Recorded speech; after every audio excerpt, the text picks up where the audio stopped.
In capitalization, number 1. Ako na. Intindihan.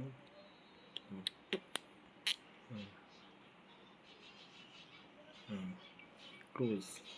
Capitalize the first letter of the sentence. Ang umpisa ng pangungusap, ginagawa natin capital. Kagtuyan na itong my. Okay?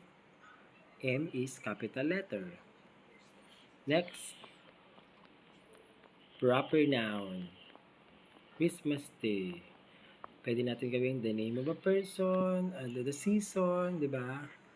Paano ako siya i-capitalize? Ayan o. Christmas Day, New Year's Day. Ano yun lang yung... Lalakihan. Pag sinabi natin capitalize, lalakihan yung unang yung mga letters. Okay? Title of the book, Pirates of the Caribbean. Yan o.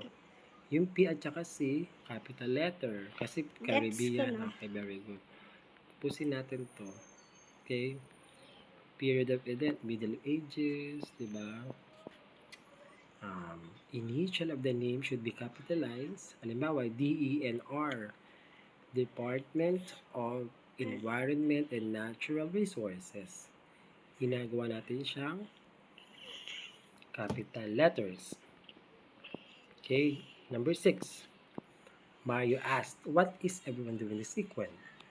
Capitalize the first letter of the first word of quotation. Pag may quotation na ganito, ito. Ito, quotation yan.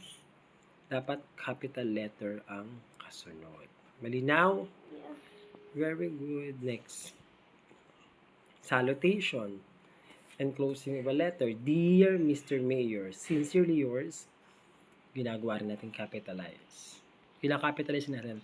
Ano pa? Yung I. Yung pronoun na I, kinakapitalize natin yan. Naintindihan? Yeah. Very good. Okay?